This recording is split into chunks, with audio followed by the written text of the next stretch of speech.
Hello students.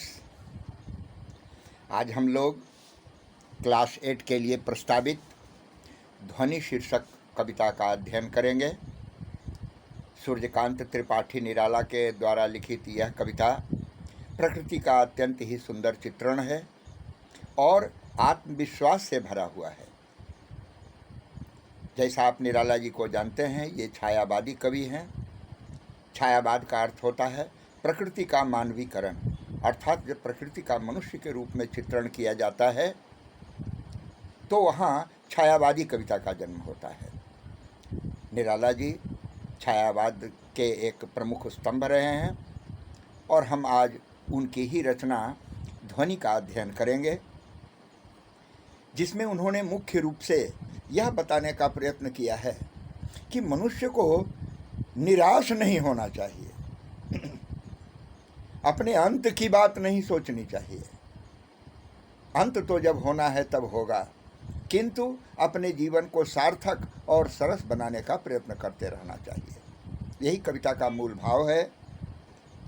उन्होंने कहा है, अभी न होगा मेरा अंत, अभी न होगा मेरा अंत, अभी अभी तो ही आया है मेरे वन में मृदुल बसंत, अभी न होगा मेरा अंत।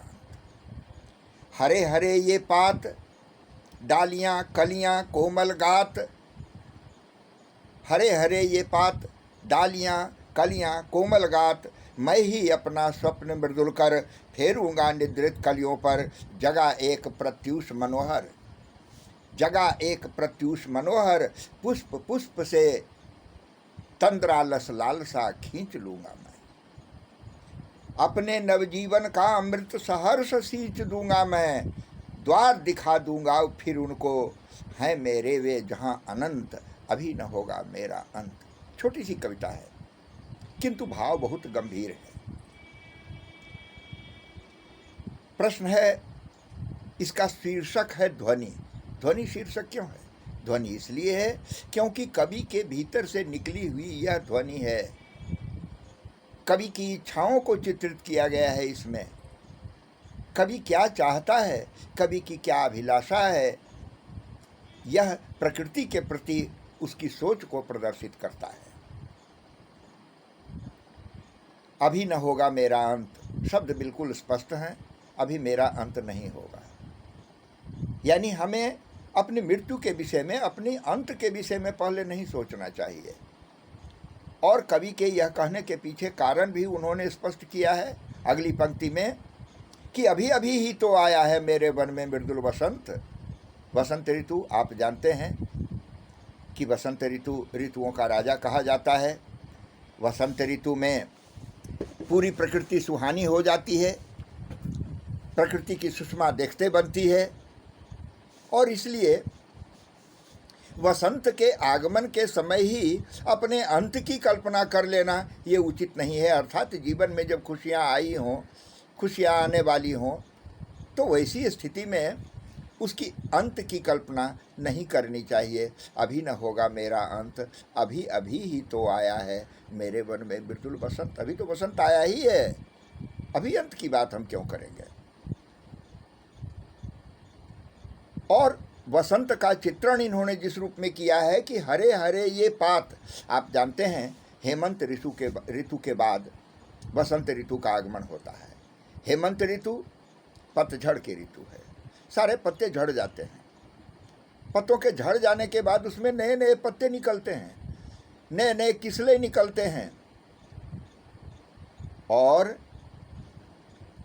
उनकी हरियाली, उनकी सुषमा और उन पर जो फूल खिलते हैं, तो इसी की चर्चा यहाँ है कि हरे हरे ये पात, डालियाँ कलियाँ कोमल गात, गात मीन्स शरीर, ये कोमल कोमल शरीर है। अभी जंगल में जब बसंत का आगमन हुआ है, प्रकृति की शोभा अपने चरमोत्कर्ष पर है, वैसी स्थिति में हरे हरे पात, डालियाँ कलियाँ कोमल गात। और इसके लिए कवि चाहता क्या है, मैं ही अपना स्वप्न मृदुल कर। इसमें कुछ शब्द हैं महत्वपूर्ण और जिसका प्रयोग कवि ने सोच समझ कर किया है कि स्वप्न मृदुल कर, स्वप्न मीन्स स्वप्न, आप जानते हैं सपना। अब मृदुल मीन्स कोमल और कर मीन्स हाथ, यानी सपनों वाले कोमल कोमल हाथ। हम जब सुख की कल्पना करते हैं तो स्वप्न देखते हैं। कहा गया है हम लोग सपने में अच्छा ही देखते हैं, अच्छा ही देखना चाहिए। यहाँ कवि का भाव यह है कि कवि ने जो अपने जीवन के विषय में, वसंत के विषय में जो सपने देखे हैं, उन सपनों को कोमल कोमल हाथों से वे सहलाएंगे। मैं ही फेरूंगा, मैं ही अपना स्वप्न मृदुल कर फेरूंगा निद्रित कलियों पर। निद्रित कलियों पर अर्थात कलियां जो अभी निंदाई हुई हैं, अलसाई हुई हैं, अभी सोना ही चाह रही हैं। यहाँ भाव यह है कि मनुष्य का हृदय सोया हुआ होता है और उसे जगाने की आवश्यकता होती है। ये नवजागरण का संदेश देने वाली कविता है। और कवि कहते हैं कि मैं स्वप्न से कोमल हाथों को अलसाई हुई, नींद में अलसाई हुई, निंदाई हुई कलियों पर फेरूंगा, जगा एक प्रत्यूष मनोहर। प्रातःकाल प्रत्यूष कहा गया है।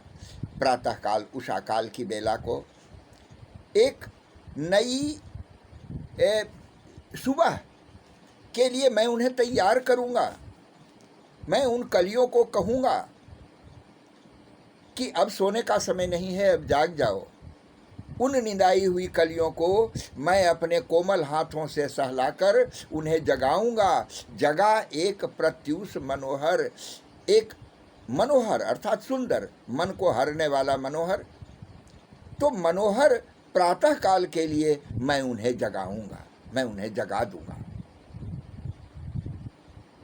यहाँ कवि का उद्देश्य संभवतः यह है कि वह नवयुवकों को, नए नए पात, तो नए नए जो नवयुवक हैं, देश की आज़ादी की बात से अगर इसको हम जोड़कर देखें, क्योंकि कवि का भाव कहीं और होता है, अगर उसकी देश की आज़ादी कैसे देखें तो उनका कहना है कि अभी अभी तो ही आया है मेरे वन में मृदुल वसंत, अर्थात अभी ही तो हमारी आज़ादी आई है, अभी ना होगा मेरा अंत, अभी हम अंत की ओर नहीं जाएंगे।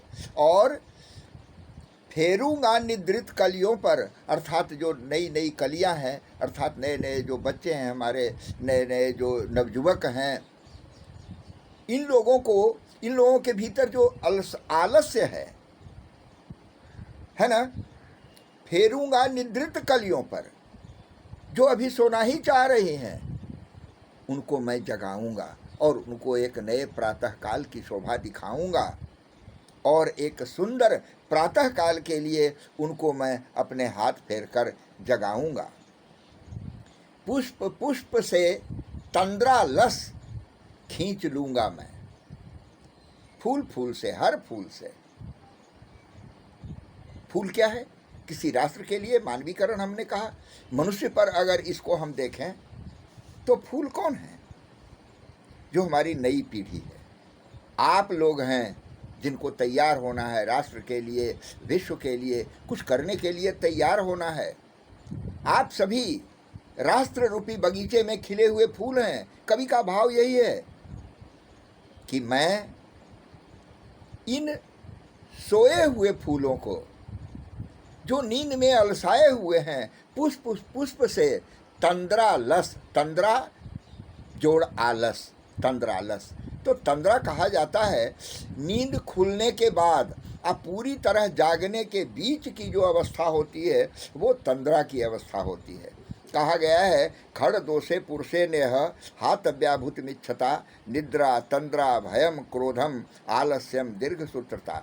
तो निद्रा तंद्रा वही है, अर्थात सोने और जगने के बीच का। आप देखते होंगे प्रातःकाल जब उठने लगते होंगे तो आपकी नींद खुल जाती है, बाहर के वातावरण को आप सुनते रहते हैं किंतु आप पूरी तरह जगे नहीं होते हैं, वो तंद्रावस्था कहा जाता है। तो वो तंद्रा को और आलस को, आलस भी होता है सुबह सुबह उठने में, बड़ा बुरा लगता होगा सुबह जब उठाया जाता होगा आपको, या खुद भी जब उठने के लिए तैयार होते होंगे तब।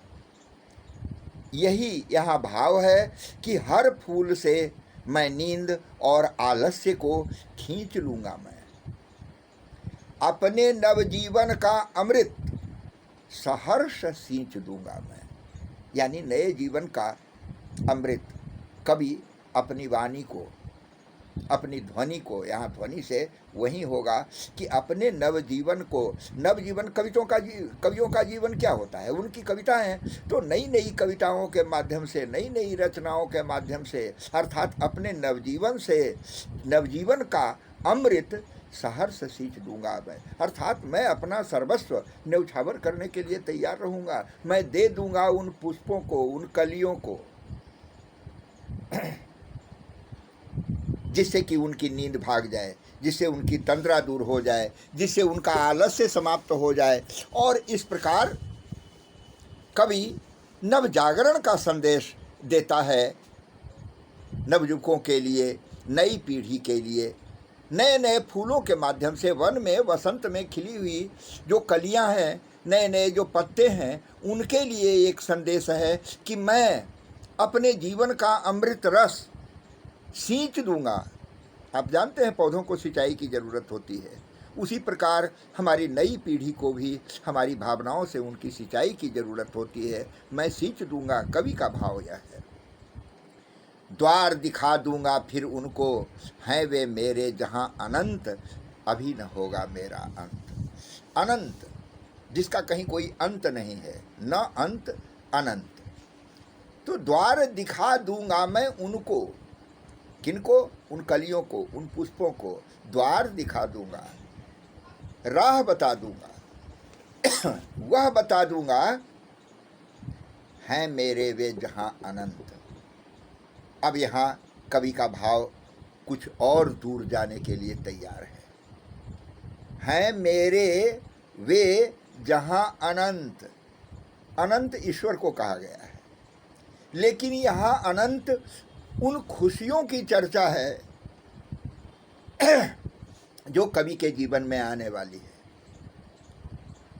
और इसीलिए कवि का कथन है कि इस प्रकार मैं अपने नवजीवन का अमृत उन अलसाई हुई कलियों में, उन अलसाई हुई पीढ़ी में, तंद्रा और आलस्य से भरी हुई पीढ़ी में मैं अपने जीवन का अमृत रस सींच दूंगा, जिससे उन्हें उस अनंत पथ का मार्ग दिखाई पड़ जाए, जहाँ भविष्य उनकी प्रतीक्षा कर रहा है। अनंत का भाव है भविष्य। भविष्य का कोई अंत नहीं है। कवि अपनी कविता लिखते हैं, लेकिन उसका अर्थ हमें उनके शब्दों और वहाँ उस प्रसंग से लेना पड़ता है। यहाँ अनंत का अर्थ वैसे ईश्वर ही होता है, क्योंकि उनका कोई अंत नहीं है, किंतु यहाँ कवि का भाव भविष्य की ओर है, क्योंकि नई पीढ़ी को जगाकर और उन्हें राह दिखाने की बात की जा रही है। तो राह कहाँ जाता है? राह तो भविष्य की ओर जाता है। प्रत्येक भूत भविष्य बनता चला जाता है। अतः यहाँ कवि का भाव है कि मैं उन कलियों को, उन पुष्पों को भविष्य की राह बता दूंगा, अर्थात नई पीढ़ी को मैं एक नया मार्ग दूंगा। अतः ही संपूर्ण कविता में वसंत के माध्यम से और प्रकृति के माध्यम से, वन की चर्चा के माध्यम से कवि ने नई पीढ़ी को एक संदेश दिया है। इसीलिए इसका शीर्षक है ध्वनि। इसके प्रश्नों के उत्तर में आपको जो प्रश्न आएंगे कि कवि को विश्वास है, क्यों विश्वास है कि उसका अंत अभी नहीं आएगा? क्योंकि उन्हें लग रहा है कि अभी तो उनके जीवन में वसंत आया है, अभी उनका अंत कैसे होगा? अंत की बात सोचना कवि को पसंद नहीं है। उन्हें यह अच्छा नहीं लगता है कि उनके अंत की बात की जाए। वे उज्जवल भविष्य, अनंत भविष्य की बात करते हैं। भविष्य हमारा अनंत है, अभी अंत की बात क्यों की जाए? इसीलिए उन्होंने कहा है कि अभी न होगा मेरा अंत। अंत होने की बात ही नहीं है, अभी अंत की बात नहीं सोचे हम लोग। अभी तो हमारे जीवन का, हमारे जीवन की खुशियों का, हमारी आज़ादी का, हमारे राष्ट्र निर्माण का प्रारंभ हुआ है, इसलिए अभी अंत की बात हम नहीं सोचेंगे। फिर ये भी है कि कवि क्या क्या कर सकता है, इसके लिए क्या क्या प्रयास कवि करता है।